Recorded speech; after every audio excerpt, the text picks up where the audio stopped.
আমাদের ভারতবর্ষ। এই দেশে ইদানিং কিছুদিন আগে একটি বিল পাশ হলো, ওয়াকফ বিল। সেই বিলের মাধ্যমে এই ভারতবর্ষের বুকে বিভিন্ন জায়গায়, বিভিন্ন স্টেটে মুসলিমরা তাদের সম্পত্তিগুলো তারা ওয়াকফ করে তারা গিয়েছিলেন, সেগুলো রেখেছেন জনকল্যাণের জন্য, মসজিদের জন্য, মাদ্রাসার জন্য, খানকার জন্য, বিভিন্ন জনকল্যাণমূলক কাজ করার জন্য মুসলমানেরা সেটা ওয়াকফ করে গিয়েছিলেন আপনার কয়েক শত বছর পূর্বে। অথচ আইন করে, ক্ষমতার জোরে সেই সম্পত্তিকে হস্তগত করার জন্য পায়তারা করা হচ্ছে। আজকে এই ওয়াকফ সম্পর্কে আমাদেরকে জানতে হবে, আমাদেরকে সজাগ হতে হবে। ওয়াকফ শব্দের অর্থ হলো আপনার দান করা, অর্থাৎ মালিকানা নিজে রেখে এর উপকারের জন্য, জনকল্যাণের জন্য এই সম্পত্তিকে আল্লাহ পাকের উদ্দেশ্যে দান করা। এজন্য মুসলমানরা এই সম্পত্তিগুলোকে আল্লাহর জন্য, দ্বীনের জন্য, ইসলামের জন্য তারা দান করেছিলেন। অর্থাৎ বিভিন্ন জনকল্যাণমূলক কাজ এর মাধ্যমে করতে হবে। তো সেগুলো দিয়েই যুগে যুগে আপনার সেই কাজগুলো হয়ে আসছিল। মুসলমানদের বিভিন্ন উন্নয়নের জন্য সেগুলো আপনার ব্যয় হয়ে আসছিল।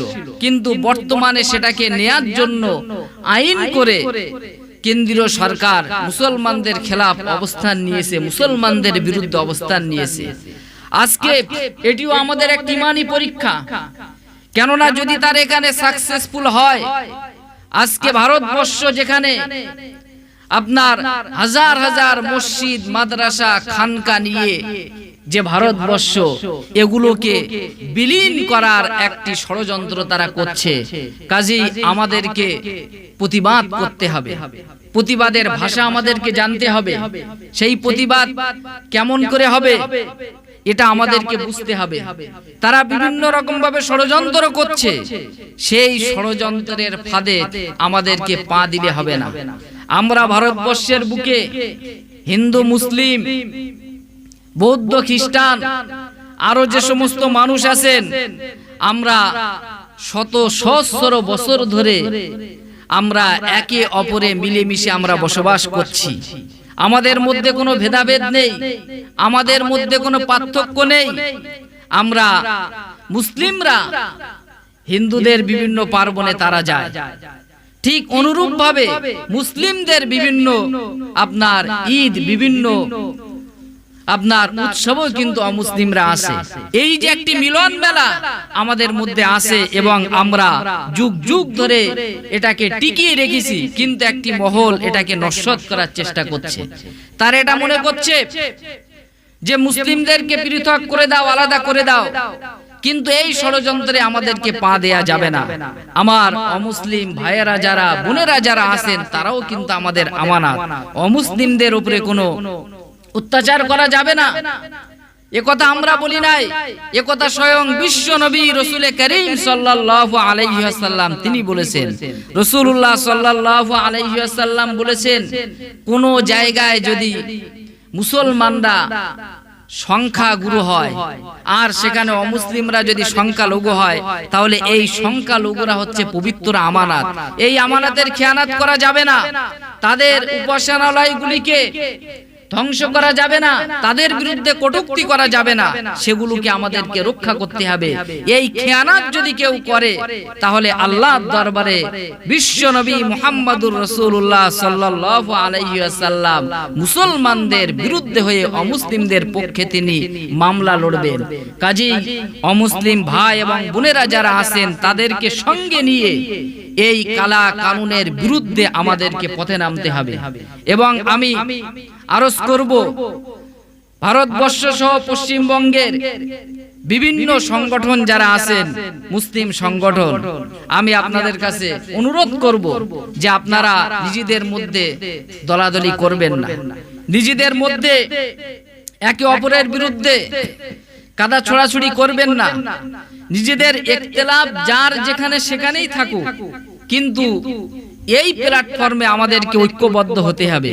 আল ইত্তিহাদু মাআল ইখতিলাফ, যে ইখতিলাফ থাকা সত্ত্বেও আমাদেরকে ঐক্যবদ্ধ হতে হবে। ঐক্যবদ্ধভাবে সকলে মিলে পরামর্শ ভিত্তিকভাবে আমাদেরকে আন্দোলন করতে হবে এবং এই আন্দোলন হবে শান্তিপূর্ণভাবে, গণতান্ত্রিক পদ্ধতিতে, ভারতবর্ষের সংবিধানকে মেনে। ভারতবর্ষের সংবিধান পৃথিবীর বৃহত্তম সংবিধান। এই সংবিধানের মধ্যে আপনার ধর্মনিরপেক্ষতার কথা বলা হয়েছে, যেখানে প্রত্যেকটি নাগরিক তার স্ব স্ব ধর্ম স্বেচ্ছায় সে পালন করতে পারবে। কারো প্রতি কোনো জোর জবরদস্তি করা যাবে না, কাউকে বাধ্য করা যাবে না। এই সংবিধানের ভিতরে মৌলিক অধিকারের কথা বলা হয়েছে।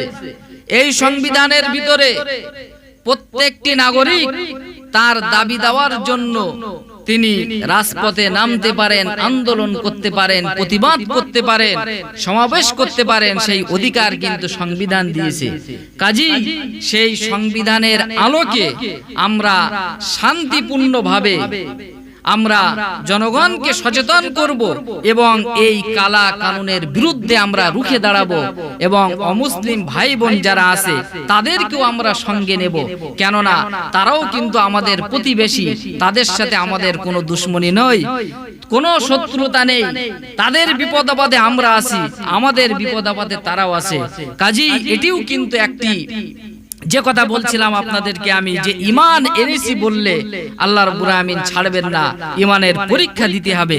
কাজেই এটিও কিন্তু একটি ঈমানের পরীক্ষার মধ্যে, যে তোমরা যারা বলছো যে আমরা ঈমান নিয়ে এসেছি, আল্লাহ রাব্বুল আমিন বলছেন যে দেখো কেমন ঈমান তোমরা নিয়ে এসেছো, আমি একটু পরীক্ষা করতে চাই, দেখি এরকম একটি কালা কানুন পাশ হয়ে গেল, দেখি তোমরা চুপচাপ বসে থাকো না, এর বিরুদ্ধে তোমরা প্রতিবাদ জানাও। তো আল্লাহর পাক আমাদেরকেও কিন্তু তিনি ঈমানের পরীক্ষা নিচ্ছেন। আল্লাহ রাব্বুল আমিন এরপরে তিনি আরো বলেন, ওয়ালাকাদ ফাতান্নাল্লাযীনা মিন ক্বাবলিহিম ফালা ইয়ালামান্নাল্লাহুল্লাযীনা সাদাকু ওয়ালা ইয়ালামান্নাল কাযিবিন। আল্লাহ রাব্বুল আমিন বলেন, আমি অবশ্যই তোমাদেরকে পরীক্ষা নেব। তোমাদের পূর্বে যারা এসেছিলেন আল্লাহ পাক বলেন আমি তাদেরকেও পরীক্ষা নিয়েছি। আল্লাহ পাক জানতে চান তোমাদের মধ্যে ঈমানের দাবিতে কে সত্যবাদী এবং মিথ্যাবাদী। অবশ্যই আল্লাহ রাব্বুল আমিন পরীক্ষা নেবেন।